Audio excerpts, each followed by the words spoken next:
I'm speaking with Israel Danziger. He's originally from Brooklyn, New York, and moved to Israel in 1972. He's the operations director of an organization called Mishmeret Yesha, that translates as Yesha Guardians, where Yesha is a Hebrew acronym for Judea, Samaria, and Gaza. And one of their main activities is to teach Israelis in outlying settlements how to respond instantly and defend themselves in the event of a terrorist attack when the Israeli army can't get there. He's also a member of the Central Committee of Israel's Likud Party and a veteran of the famed Alexandroni Brigade. What exactly does Mishmeret Yesha do?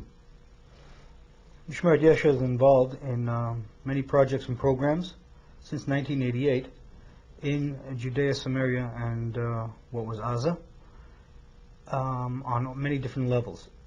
One of the main areas that we focused on, especially as a result from the year 2000 on, is the security issues of the communities and institutions in Judea and Samaria and Gaza. And that, of course, is as a result of the onslaught of the terrorist attacks, or what is referred to as the Intifada, the uprising, the second uprising, Intifada number 2, that was officially declared by Yasser Arafat at the time, and then was adopted by all the terrorist organizations, Hamas, Islamic Jihad, and so on, with the intention of doing everything possible to force the Jews out of the communities of Judea, Samaria, and Gaza. Now, is Mishmeret Yesha a private organization? What's its relationship to the Israeli army? Isn't it the army's job to protect people? The army's job is, the Israel Defense Forces does have the task of defending and protecting the Jews of Israel, but it is extremely limited in what it can do in many different situations, especially when they are not prepared, and they have not prepared themselves for the ongoing and constantly changing security situation. So this is sort of a grassroots effort for self-defense where the government is not able to provide enough defense? That is correct. Obviously, because of the intensity of what I am talking about, the level of violence, the nature of it, the intertwining of a guerrilla war of sorts going on amongst the 250,000 Jews of Judea and Samaria and Gaza, on a road network that spreads out, a vast road network. It's impossible, basically, for the army or the security forces, in any which way, to protect every person in every which way. They surely cannot provide protection to each and every car that travels on the road, to each and every person, to each and every institution, or for that matter, for each and every community. So what kind of training do you actually provide? Well, we provide more than just training. First of all, just going back quickly briefly in history, the initial and concentrated efforts on the part of the terrorist organizations were against the people traveling on the roads. This goes back to Intifada number 1 in 1988, and the methods used at the time were rocks, which were used to kill people, as well as injure them. Their cars. They would either lose control of their cars, or they would, if they had a massive rock attack, or there were places where more isolated areas where they were successfully able to quickly roll boulders onto the road and set up a roadblock. As the car comes around the curve and the car had to come to a stop, they quickly rolled boulders behind the car so he could not possibly back up. And basically, from both sides of the road, they would pound the car with rocks and attack the car. This is one of the methods used. It was used a few times to kill a number of people. They would toss a firebomb into the car and basically set the car on fire. Another tactic used, like I just mentioned, they would also use burning tires. They would take tires with gasoline and the various forms of glue and other materials that were highly flammable, set it on fire, and quickly slide it under the car once they brought the car to a stop. And basically, by doing that, they would force everybody out of the car because the car would completely burst into flames, and then they would be able to stone them to death. And how does your training help prevent that? Well, before I get to the training, I have to just bring this quickly up to date. So that was the tactics. These are some of the tactics that were developed on the roads, attacking the people on the roads, which are the lifeblood of all the communities in Judea and Samaria, because they're not self-sufficient in any which way. They're not able. Most of them do not have any form of employment in a lot of the small communities, and they have to travel distances to the larger cities. They also have to travel for food and for schooling. Basically, just about every person in every community is constantly on the road just about every day of the week. And that, of course, is very well known. When Intifada number 2 broke out, at that point already, as a result of the Oslo Agreement, they had introduced an army into Judea and Samaria of officially armed 100,000 men that were under arms, 40,000 that were brought out from outside of the country with their families from Tunis, those that were expelled from Beirut at the time. This is the PLO army, basically. This is the PLO army, Arafat's PLO army. This was part of the agreement that they were supposed to become part of what was referred to as, quote-unquote, a police force. They eventually ended up setting up 8 different security services, which is to this very day. And the government allowed them to be armed, and armed them actually, Israeli government, with 40,000 automatic weapons, not to mention many other weapons and other equipment that was not publicized at the time, that unfortunately we found out later on that they received. Again, when Intifada number 2 broke out, because of the nature of what the equipment that they had, so they moved on from rocks to roadside shootings, sniper attacks, roadside bombs, many other tactics that you've seen being used in Lebanon and other places were developed initially in Judea and Samaria and Gaza on the roads. So they used the weapons that Israel gave them to police themselves against Israelis. That's correct. And this goes on to this very day. This is not, we're not talking history. We're talking this very moment.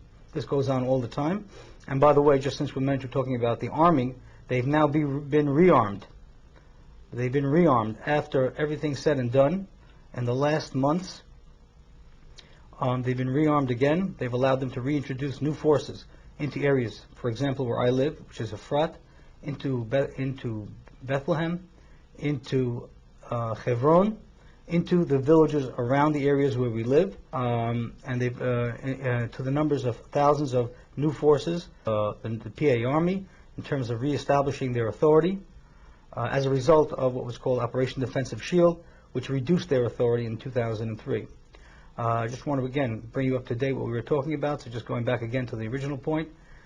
In the year of 2002, they decided that they're going to move on to a new idea, that adopted a new tactic, something that did not happen before, and they were going to begin infiltrating into the communities and the institutions of schools that are spread out through Judea and Samaria.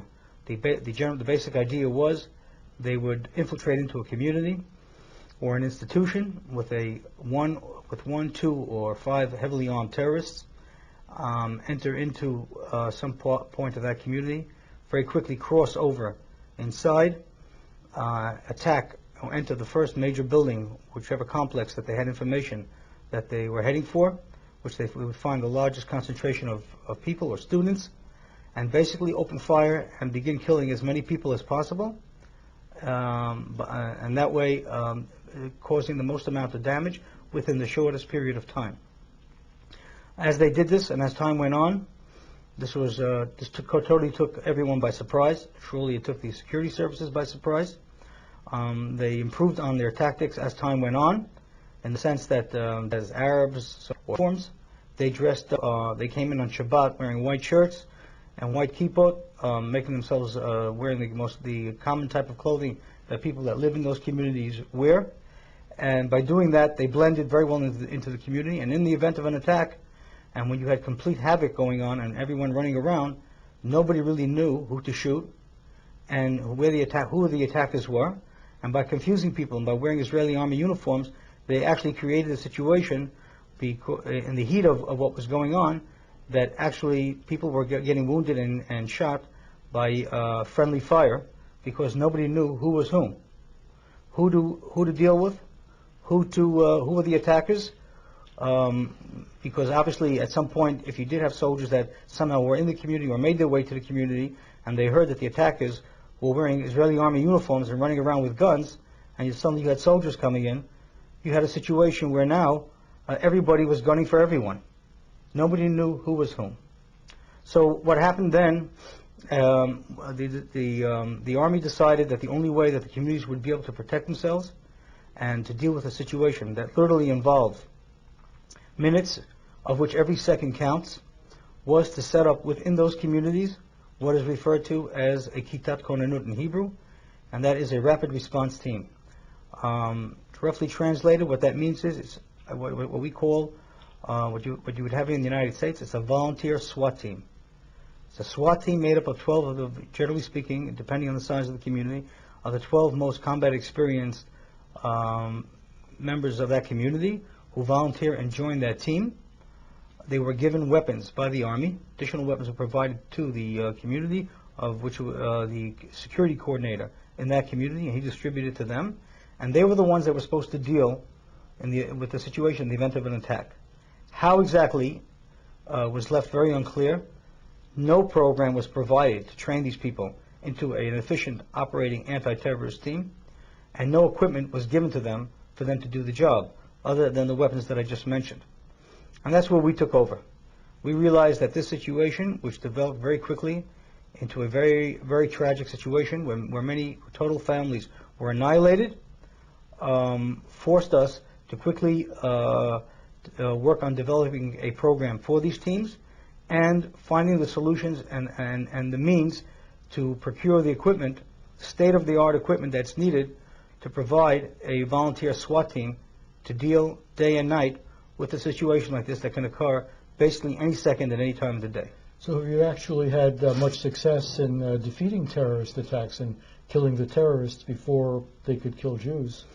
Well, if I just give you the raw statistics, in the first year and a half of when these infiltrations began, the terrorist organizations had several hundred successful infiltrations, of which during those infiltrations they killed over 100 people, they wounded several hundred more, and they created total havoc in the communities in Yesha, changing the whole nature of the way people lived at the time. Many people were afraid to send their children to schools, of which exist in many of the communities in Yesha.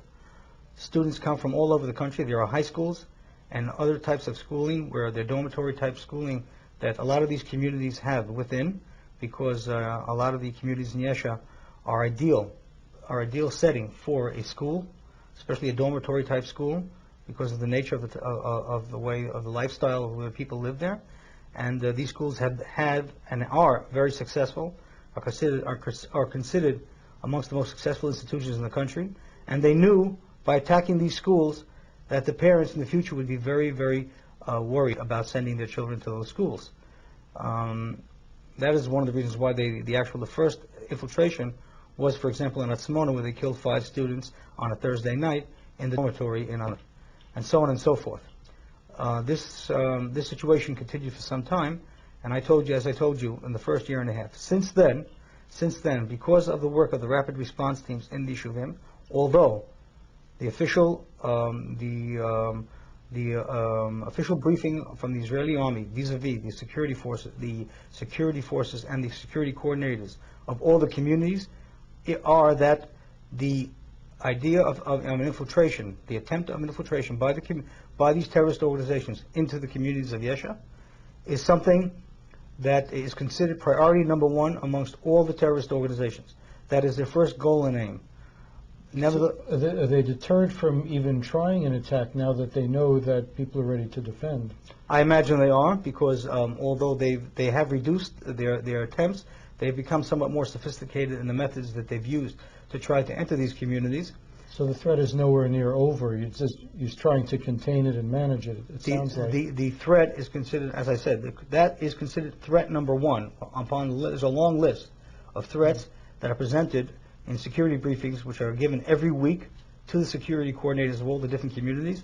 The idea that they would try to infiltrate one of these communities is on the top of the list. It is always mentioned as threat number 1, and specifically within that particular threat, the institutions in those communities are considered number 1. So you asked me what the results were? Yes, the results were that we've been able to reduce the fact, with the exception of 1 or 2 events where one individual was killed in a terrorist attack, and the second one was actually a security coordinator that was killed in stopping an attack in broad daylight in Itamar on a Friday morning at 10 o'clock in the morning, which was considered a very successful a successful situation. Other than that, they have not been able to successfully produce a single attack and gain. One of the more recent ones I should mention is what happened in Yeshivat Makor Chaim, those that are not familiar with it, in January of 2008, just recently, a few months ago, where they did enter a community. They did successfully were able, dressed up in as a security personnel, that within this this compound of this dormitory school, again on a Thursday night, at 10 o'clock at night, they came in there, and the school had, the whole school, 250 students, were in the major study hall at the time, and their intention was to come in there, two Hamas terrorists from the village of Tzurif, and kill as many students as possible. They by accident opened the door right next to the study hall of a library, right next to it, and there was a group of counselors and teachers that are in that school that were having a staff meeting, 7 of them to be exact. They walked in there and they ordered them up against the wall with their face to the wall. And in the course of them doing that, 2 of the counselors pulled out handguns, turned on the terrorists, and killed them within the space of a few seconds, and stopped that attack. Is there any particular political ideology underlying Mishmeret Yesha, or is it purely a defense organization? Well, it's primarily a defense organization. Obviously, it's our intention to do everything possible to make, to help and strengthen the communities in Judea, Samaria, and Gaza, and that's where many of the other projects we do come into play. Obviously, well, I don't know if it's obvious, but we definitely do believe that we're not operating here in a vacuum. We believe that it's our God-given right to be there, just like it's our God-given right to be in Tel Aviv or anywhere else in Israel. Now, many people will say, when you mention God-given right, many people will say, well, we don't believe in God, we don't believe that Jews are chosen for any specific purpose, so those arguments carry no weight with us. How do you respond to people who say that? Look, the right of the Jews, for the Jews to be in Israel or in Judea, Samaria, and Gaza, stem from three basic basic concepts. As far as the belief-based one is the one I just mentioned earlier, which is God's promise to the Jewish people, and the Bible, which is first and foremost above everything else, that that is the promised land, that is where we're supposed to be. That's what we're all about. Anything other than that is all meaningless as far as the Jewish people are concerned. Jewish people are made up of the Torah of Israel, the land of Israel, and the people of Israel. That's who we are. All three go together. All three are equal in every sense of the word. But even in Israel itself, there's a lot of opposition, or seems to be a lot of opposition to that idea. There is opposition to that idea, based on a system of education that was put into play over many years, attempting to convince many of the people that yes and no, whether a lot of it is basically secular. You're talking about the secular educational system, first of all. That has attempted to indoctrinate. I would have to say without success. That's been my experience amongst the non-observant Jews that I have met in Israel. That nevertheless, although they're not familiar, they are familiar, but they're not necessarily observant in their everyday lives in terms of Judaism. Nevertheless, they do have a very strong understanding of what our right is to be in places like Hebron, in Shem, in Efrat, and so on. The second part is the legal aspect. The 1922 mandate of the League of Nations was the forerunner of the United Nations. It was a decision made at that time where all the land of Israel, or what they described at the time of the mandate, which was the based on the Balfour Declaration as well, which included, by the way, Jordan, and both sides of the what they call the West Bank, or the bank of the Jordan River. And many of the other areas going up as far as Lebanon and going down into Sinai, that were mandated as part of the Jewish state.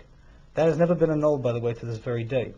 And those that are big believers in the United Nations and in mandates that were set into place need to understand that from a judicial point of view, That stands to this very day. And I don't think the Arabs are big believers in the United Nations and international mandates. Whether they are or they are not, really, for the point of this discussion, doesn't really matter. But for those, who I'm talking about specifically, those that do believe in some system of justice, or believe in some form of mandate, League of Nations, United Nations, some sort of world order. On that basis alone, we have every single right to be there. And by the way, that area was never given to anyone else at any time, anywhere, on paper, where somebody can come and say to the Jews living there that you're living in occupied territory. Whose territory are we occupying if it's never been given to anyone else other than the Jews on paper? Now, many Jews. And the third aspect I just wanted to mention was the security aspect. The fact of the matter is that the areas that make up Judea, Samaria, and Gaza, and the Golan Heights, and for that matter Lebanon and many other areas, were used as territory to attack Israel in every which way, in every possible way, whether it was under the guise of the Fidayun back then before 1967, whether it was in the guise of was under the Syrian army, whether it's under proxies such as Hezbollah or Hamas or other groups that have been used over the years. The names constantly change, but the idea is basically the same. That is to kill as many Jews as possible and destroy the Jewish state. And Israel conquered that territory in the course of a war, of which they were attacked, and liberated that territory from those that were attacking us. That alone, without anything else that I mentioned before, that gives us every right as a normal, healthy people to maintain that area. Now, a lot of people in Israel say that, yes, we have the right to the land, but in creating the state of Israel, we caused some harm to the Arabs, and they say that before we can make peace with the Arabs, we have to redress the wrongs that were done to them by essentially giving them what they demand. How do you respond to that? Listen, that is, I'm not sure what you mean when you say what they demand, because their demands change and grow. Well, first they demand a separate independent state, and they demand the right to work in Israel. They demand to receive benefits from Israel. It's like sort of like a hostage situation. Give us what we demand, or we'll make problems. Mm-hmm. Well, the Arabs have 22 independent states, and the Arabs, who see themselves as the Arab peoples of the Arab nation, have many opportunities and places where to go. The Jews only have one place to go, have only one small little state. And for us to exist as a state, we need to be in control of that state and have to have our sovereignty in that state. Now, anybody that wants to make the argument that the Arabs, the Arab nation, who holds on to over 6.5 million square kilometers of land, which is the largest landmass in the world, larger than Russia today, than the country of Russia today, and believe that if they were given Israel, which is 10,000 square kilometers, and the 3,000 square kilometers that make up Judea and Samaria and Gaza, once they had those 3,000 additional kilometers added to the 6.5 million square kilometers that they have now, they would be satisfied. That is what would make them a happy camper, and from that point on, things would be dandy. I'd have to say that's ridiculous. Let me ask you another question. Mishmeret Yesha is in the business of providing training so people can defend themselves in outlying settlements. Yet you have a policy that you won't provide training for any settlement that employs Arab laborers. Why is that? In order to have an effective counter-terrorist security team within a community that's going to get the job done and is going to succeed, besides the training and besides the equipment, requires a situation that will allow those people in those communities to operate and do what they need to do. Communities that are, as you mentioned, we are a volunteer organization, and in order to do what we do, we have to raise the money to promote and maintain the programs that we have. For us to go ahead and ask people to donate money to a community that insists, because they want to have the convenience and the financial benefits of using cheap labor, and therefore bring in Arabs to work in those communities, we can't be part of that.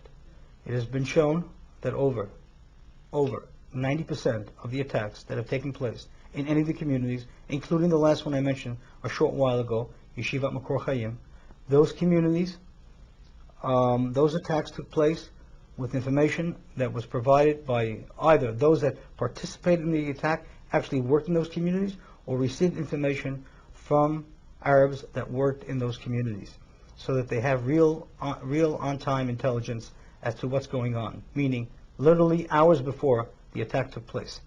So basically, by bringing in and having Arabs work in the communities, having them know the ins and outs of what goes on there, especially in a community where most of the men leave during the day, and the actual community itself is made up of women and children all day long, and have groups of Arabs walking around and driving around in cars and heavy-duty trucks throughout those communities, is outrageous, and in every sense of the word. The data is there to prove what I've just told you, and anybody that doesn't seem to see the sense in that and understand that, then I'm sorry, there's very little. You can bring a horse to the water, but you can't force him to drink. Let me ask you another question. Everybody is always asking, how can we make peace in the Middle East? How can we make peace between the Israelis and the Palestinians? Is that even the right question? And does a peaceful solution to this problem even exist? A peaceful solution to the problem depends whose peace you're talking about. Well, for example, and peace for whom? Well, for example, the Arabs have peace. They already have peace. This is a one-sided deal. The Arabs have peace. Nobody's bothering them. Nobody is attacking them. Nobody's instituting terrorism against them. No Israel or anybody within Israel, or any for that matter, any element or any part of the Jewish people, are in any way attacking the Arabs in Israel, the Arabs in Judea and Samaria, or for that matter, Arabs anywhere else in the world. On the other hand, the Arabs and the Muslim states, specifically Iran, are doing everything possible to attack Jews everywhere, anywhere in the world. And that means when I say attack, I don't mean necessarily just killing, although they do, as we've seen what's happened in Argentina, and other attempts by groups like Hezbollah, who are Iranian proxies, operating all over the world, and have sleeper cells all over the world, that have actually done whatever they can to physically harm the Jewish people. But nevertheless, the Arab nation as a whole, with the funding of countries like Saudi Arabia and all the other Arab states working together in unison, have done everything possible to harm Jews all over the world and attack Israel all over the world. And you can see that very clearly right here in the area of San Francisco by the amount of activity that goes on in places like the universities. That is not something that's just happening on its own. That didn't just suddenly grow or mushroom out of the ground. So terrorism is not a spontaneous reaction to some kind of grievance, but it's a carefully planned strategy involving many people and many resources designed to achieve certain goals. That's correct. And that is who and what the Arabs are about. And it's a very large part that includes all the Muslim nations as well. And this is what they've been doing, and this is what they're doing. So that when you use the word peace, the only ones that don't have peace and are lacking for peace and really need peace are the Jews. Now the whole world seems to be talking in terms of this two-state solution. The government of Israel seems to be firmly committed to establishing a Palestinian state. The U.S. is behind it. I mean, many people say, well, it's obvious this is the only solution that makes sense at all. How do you respond when people say, this is inevitable, we know what's going to happen? There's no such thing as the word inevitable. There's only one thing that's inevitable. That's death. And in America, I guess they say taxes. But other than that, there's no such thing as inevitable. The fact that a flesh and blood person has come along, or any group of them, and have decided on some plan, project, or idea, and are trying to enact it, even though it goes, and it does, of course, go against all reason, it can never work. It will never work, and it's something that's impossible for the state of Israel to exist with a two-state, what they call a two-state solution. Well, how do you explain the fact that the Israeli government, which was elected in a national election, supports this plan, and it doesn't seem to be running into too much opposition to it, even in Israel itself? I would say that's incorrect, that last statement. There's definitely great opposition to this idea and to that plan. Enough to derail it? Enough to derail it. Enough to derail it and make sure that it doesn't and will never happen.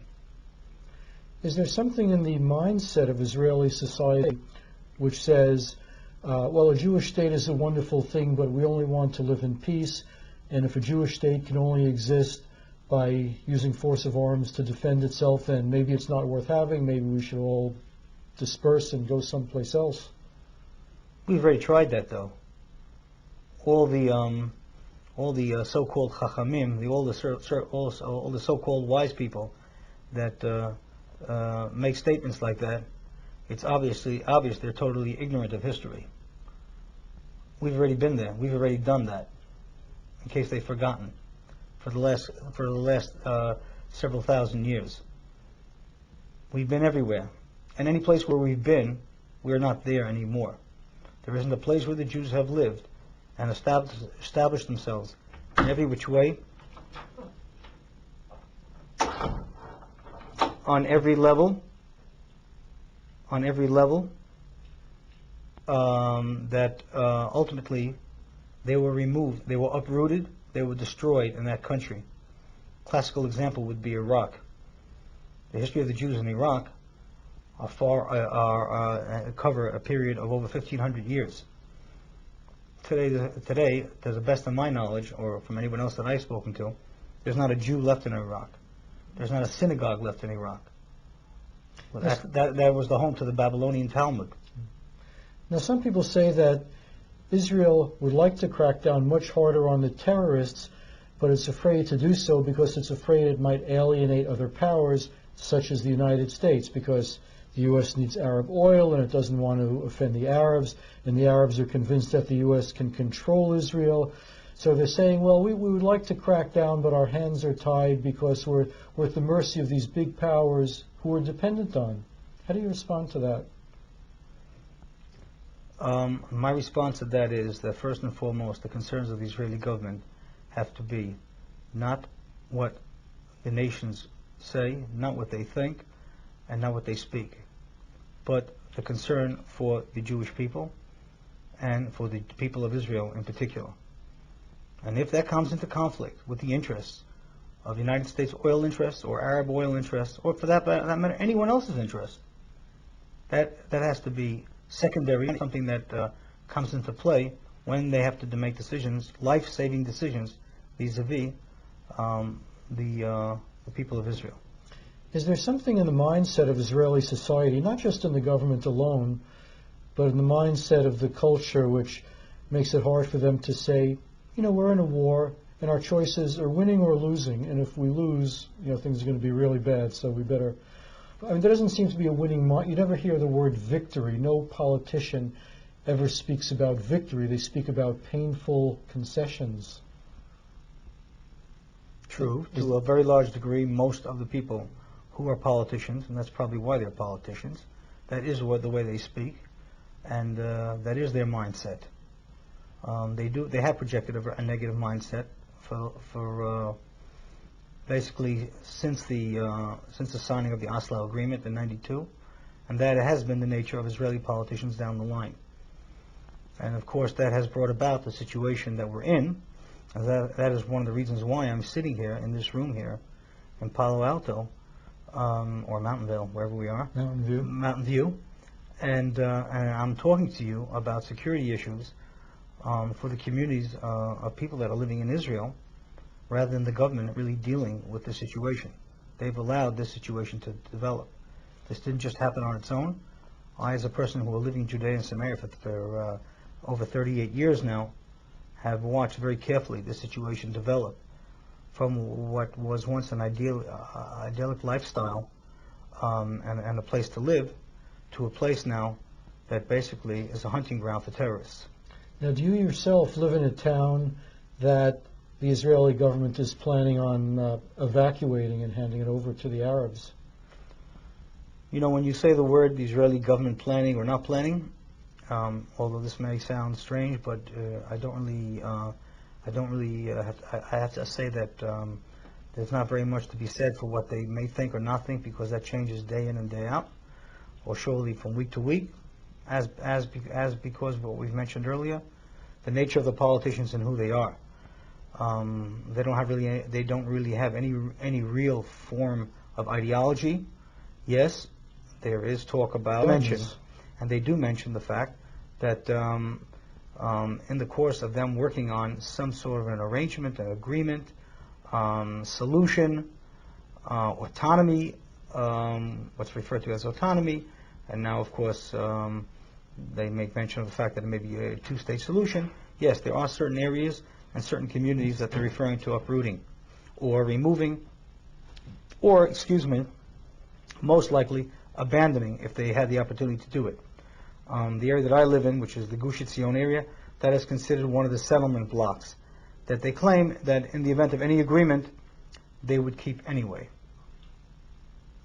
That's one of the areas, the area of Efrat, which is the center of Gush Etzion. On the other hand, for example, eastern Gush Etzion, which runs along the eastern slope of Judea, is not considered part of Gush Etzion. Now, you largely represent what might be called the religious settlement movement, and the religious settlement movement gets very bad press in the West, also including Israel. I mean, if you follow the mainstream media, you would probably think that these settlements are the principal obstacle to peace in the region. If only these fanatical religious extremists wouldn't insist on the right to build settlements on Arab land, there would be peace with the Arabs and everyone would be happy. And this seems to be the prevailing mainstream view in Israel as well as other countries.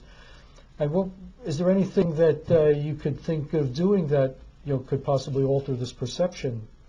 Okay, the mainstream view, I disagree with you, by the way, the mainstream view in Israel amongst the people of Israel is not one.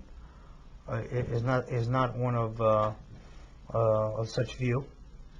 If you're talking about the mainstream press in Israel, which really makes up a very hardcore group of people that, yes, are totally slanted in one direction, and with the exception of very few individuals, the major writers that appear daily in the newspapers, yes, that is the nature and the way a lot of the press appears. But that is not at all the mainstream view of the people of Israel. On the contrary, they understand and they realize, especially after the mistakes made in the past, mistakes meaning such as Ehud Barak's unilateral withdrawal from Lebanon, which brought us Second Lebanese War in the year 2005, and the rocketing of over one-third of Israel. The unilateral withdrawal from, and not withdrawal, but what they refer to as disengagement of Gaza, which has now brought us the whole western Negev under rocket fire. Cities such as Ashkelon, Sderot, Netivot, that takes place right now. We know, but you hear about that every day. That's been going on now for almost 7 years, with very clear statements made by Israeli security officials that they now have the ability to expand and reach places like Kiryat Gat, further north, further east, further northeast, and so on. So when people see that and hear that, anybody that knows the basic geography of Israel and realizes that the major population centers of Israel sit between Hadera in the north and Gedera in the south, along 70% of the Israeli population sit along that coastal plain, and that in some areas is only 9 miles wide, and the whole width of the country of Israel is only 45 miles wide. 4/5 of the land that is referred to as Judea Samaria in the heart of Israel, running along that coastal plain, is what Judea and Samaria is. If we, the people living in the settlements, what they call the settlements, in the communities of Judea and Samaria were not there, and instead came under the control of the Arabs, which means that they would totally come under the control of Hamas, then Israel would be facing the same situation as the people of Sderot are facing every day. So based on the situation now and the trends that exist right now, what do you think is the most likely scenario for how things will look in the next 5 years or so?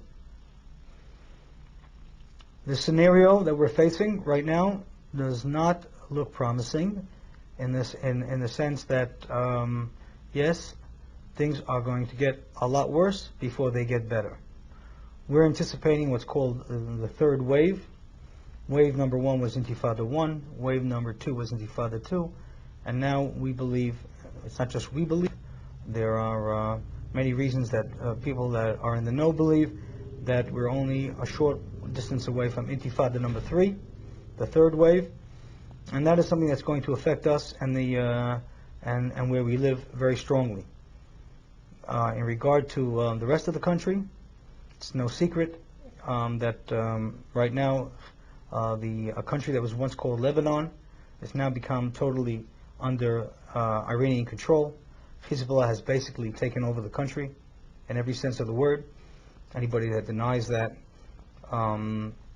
denies reality. In the south, we have Hamas in the south. Syria is slowly but surely becoming a full Iranian proxy. These three groups, these three states or mini-states sit on our borders today, and the Iranians are on their way to acquiring atomic weapons. So do you see any grounds for optimism in this rather bleak scenario that you're painting? I see plenty of reason for optimism because I believe that the Jewish people have returned to their homeland after 2,000 years. They have created a country and a state that practically on every level exceeds just about any country in the world. The ingathering of the exiles is going on every day. Incredible amount of part of the world, week, and we are on the right direction. We are the future of the Jewish people, and that is the only future they have. And so I tell everyone, it's not here in Palo Alto, or it's not anywhere else in the United States. And since sooner or later, whether they want it or not, the rest of the Jews will be joining us to make sure that we are victorious on every level and do whatever they can to help support the people living in Israel, especially those that are living on the front lines of Israel.